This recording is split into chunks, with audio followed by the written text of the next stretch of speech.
اسلام میں کلمہ شہادت شامل ہے صرف ایمان، اس سے آگے کی چیز اس کے اندر وہ شامل ہی نہیں۔ اس میں تو پھر نماز، روزہ، حج، زکات جو افعال ہے، اعمال ہے، نظر آنے والی شے ہے، آنکھوں سے دیکھی جا سکتی ہیں، ان کو شامل کیا گیا ہے۔ اور اسی پر پھر جو اہم ترین فتویٰ ہے امام اعظم امام ابو حنیفہ کا، الفقہ الاکبر کا سب سے اہم فتویٰ وہ یہ ہے کہ کسی شخص کی اس کے عمل کی بنا پر تکفیر نہیں کی جائے۔ تارک صلاۃ کافر نہیں قرار دیا جائے گا، منکر صلاۃ کافر قرار دیا جائے گا۔ تارک صلاۃ مجرم ہے، تعزیر ہوگی، اسے مارا جائے گا، اسے جیل میں ڈالا جائے گا۔ بعض حضرات جو ہے قتل تک کے بھی اس کا فتویٰ دیتے ہیں، بعض کو کہا امام صاحب نہیں دیتے، امام ابو حنیفہ کے نزدیک نہیں، وہ یہی ہے کہ اس کو جیل میں ڈالا جائے یہاں تک کہ وہ توبہ کرے اور وعدہ کرے کہ میں نماز پڑھوں گا پابندی کے ساتھ، تب چھوڑا جائے۔ باقی بعض حضرات اسے، لیکن ان میں بھی پھر اختلاف ہے کہ آیا تعزیراً کہا جائے گا یا یہ کہ حداً۔ حد تو اس صورت میں قتل کی ہوتی جب اسے مرتد مان لیا جائے، تو بعض لوگ اس انتہا تک چلے گئے کہ جو تاریک صلاۃ ہے وہ کافر ہو گیا، مرتد ہو گیا، اور اس کو قتل کیا جائے حد کے طور پر کہ وہ مرتد کی حد اس کے اوپر اجرا کر دیا جائے۔ لیکن امام اعظم امام ابو حنیفہ، جن کے بارے میں میں پورے اطمینان اور اشراع کے ساتھ کہتا ہوں کہ جو سینس آف لا اللہ نے حضرت امام ابو حنیفہ کو عطا کیا تھا، اس کی شاید دنیا میں کہیں کوئی مثال نہیں۔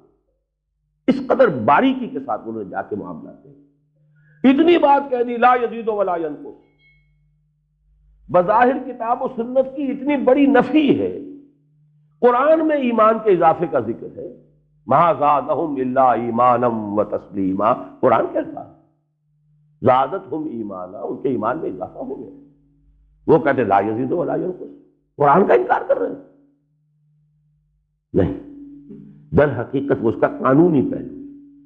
اسلام کا جو سٹیٹس ہے دنیا میں کہ وہ مسلمان ہے، وہ نہ گھٹتا ہے نہ بڑھتا، سٹیٹس اسٹیشنری۔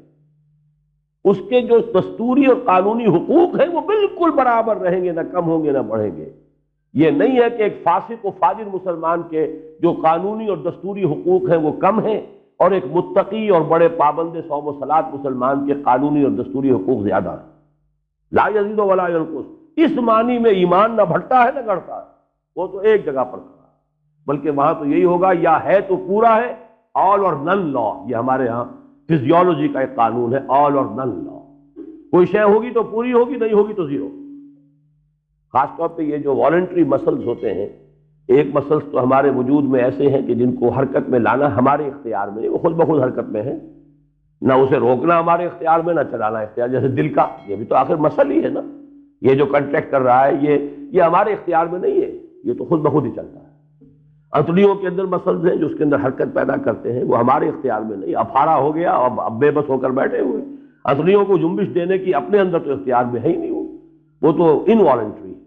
والنٹری مسل جو ہے، جس سے میں نے اپنے اس ہاتھ کو جو ہے جنبش دی ہے، والنٹری مسل کا ہر فائبر جو ہے، ہر سیل، اس کے بارے میں یہ آل اور نن لا ہے۔ اس کو سٹیمولس جو پاس ہوگا اگر پورا ہے تو وہ حرکت کرے گا، اس سے ذرا سا بھی کم ہے تو حرکت میں آئے گا ہی نہیں۔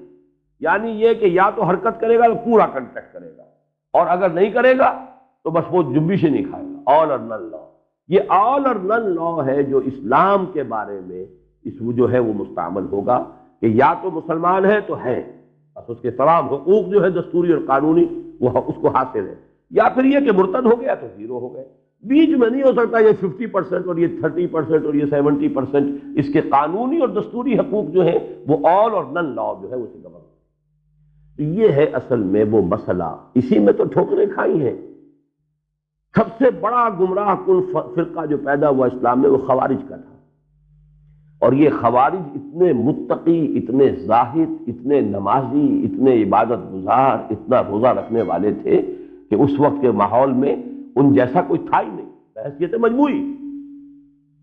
لیکن غلطی اسی میں ہوئی کہ ان حدیثوں پر جس کو کہ میں نے آپ سے کہا ہے، جس کی چند مثالیں دی تھیں، جن میں یہ آ گیا کہ جس شخص نے شراب پی، لا یشرب الخمر حین یشرب وہو مومن، جس شخص نے شراب پی ہے وہ مومن نہیں رہا، مومن نہیں رہا تو کافر ہو گیا، کافر ہو گیا تو مرتد ہو گیا، مرتد ہو گیا تو قتل کرو۔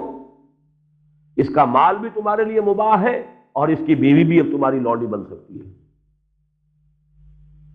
ذرا سی غلطی، انتہائی تقوی، انتہائی نیکی، انتہائی عبادت گزاری، انتہائی سمجھیے کہ دینداری، لیکن فکری اور جو غلطی جو ہے نظریاتی تھوڑی سی غلطی ہے، اس میں تشدد کہہ لیں، انتہا پسندی کہہ لیں، لیکن نتیجہ تو یہاں تک نکل رہا ہے کہ جب اس نے گناہ کبیرہ کیا، گناہ کبیرہ کا مرتکب کافر ہے، مسلمان تھا کافر ہو گیا، اس کا مطلب مرتد ہے تو واجب القتل ہے۔ اس کا مال بھی مباح ہے، آپ لیجئے، وہ اب آپ کے لیے مال غنیمت ہے، اس کی بیوی ہے یا اس کی جو بھی خواتین ہے وہ بھی مباح ہے، وہ تمہارے لیے کنیزوں کی حیثیت سے اب گویا کہ تمہارے لیے مال غنیمت ہے۔